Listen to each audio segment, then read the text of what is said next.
H-1B 비자는 대학 졸업자를 위한 취업 비자로 알려져 있습니다.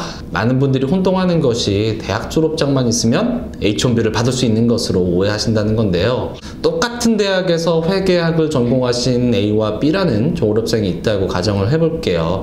A는 졸업 후 대형 회계법인으로부터 회계사 포지션 오퍼를 받았고, B 졸업생은 직원이 꼴랑 3명인 의류도매 스타트업 회사의 회계사 포지션으로 오퍼를 받았습니다. 둘 다 H-1B를 신청했어요. 결과가 과연 어떨까요? 엄밀히 말하면 H-1B는 전문 직종에만 주어지는 비자입니다. 전문 직종이란 관련 분야를 전공한 최소 학사 학위 이상 소지자를 필요로 하는 직종이에요. 예를 들어서 프로페셔널 라이센스를 필요로 하는 변호사, 의사, 약사, 심리상담사, 건축사 또는 선생님 등등은 예로부터 H-1B 전문 직종으로 간주되는 편이었어요. 이런 직군들은 기본 학사 외에도 라이센스 취득을 위해서 대학원까지 필요로 하는 것이 일반화되어 있었기 때문이죠. 문제는 예전부터 전문 직종으로 간주되어 왔던 컴퓨터 프로그래머나 엔지니어, 또 디자이너, 또는 경영 관련 포지션들 등등이 이제는 더 이상 전문 직종으로 자동적으로 간주되는 것은 아니란 점입니다. 이런 직업을 가지신 분들이 설령 석사, 박사 학위를 보유하셨다 하더라도 이민국에서 H-1B를 거저주지는 않아요. 즉, H-1B 심사를 위한 포커스는 H-1B 신청인이 학사 학위를 가지고 있는지 또는 해당 학위가 포지션과 매칭되는지의 여부가 아니에요. 이건 그저 H-1B 신청을 위한 기본 자격 사항일 뿐이고요. 정작 이민국 오피서들이 보는 것은 해당 포지션이 과연 관련 학사 학위를 필요로 하는 포지션인지, 즉 전문 직종인지 아닌지의 여부입니다.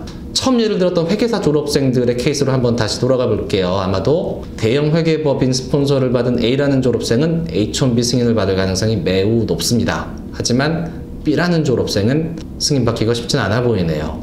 전문 직종을 입증하는 방법은 크게 서너 가지가 있어요. 첫 번째는 해당 포지션의 업무 난이도가 너무 높아서 관련 전공자만 수행할 수 있는 포지션인지 아닌지를 입증하는 방법. 두 번째는 스폰서 고용주가 해당 포지션의 직원을 고용할 때에는 예외 없이 대학 졸업자만 고용해 왔음을 증명하는 법. 세 번째는 해당 포지션의 대학 학위를 요구하는 것이 동종 업계 내에서 일반적인 것을 입증하는 것이 됩니다. 아까 말씀드린 예에서 대형 회계법인이라면 첫 번째, 두 번째를 증명하기가 쉬울 거예요. 하지만 소규모 회사의 어카운턴트로 들어가는 포지션은 일단 첫 번째로 이민국에서 북키핑 정도 레벨의 포지션으로 생각할 가능성이 높아요. 아무리 해당 포지션의 업무 난이도가 높다고 주장을 하더라도 H-1B의 까다로운 장벽을 넘기는 좀 쉽진 않아 보입니다.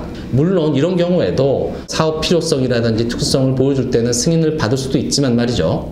자, 여기서 혼동하시면 안 되는 점은 회사 규모가 H-1B 승인의 결정적인 요소는 아니라는 거예요. 물론 사내 회계사라는 특성상 회사 재정 규모가 H-1B 승인에 도움이 될 수도 있지만, 그래서 다른 직군의 예를 들어볼게요. 예를 들어 두세 명밖에 없는 소규모 건축 디자인 사무소 또는 그래픽 스튜디오라 하더라도 그런 회사에서 요구하는 디자이너들의 H-1B가 승인된 경우도 많이 있어요. 그 경우에는 회사의 명성이나 업무 난이도나 아니면 프로젝트 업무 수행도 이런 등등등을 해서 H-1B 승인을 받을 수도 있었으니까요. 반대로 대형 IT 회사의 프로그래머 포지션이라 하더라도 H-1B가 반드시 승인된다는 보장은 없어요. 업무 난이도를 통해서 전문 직종임을 입증하지 못할 경우에는 H-1B가 기각될 수도 있다는 거죠.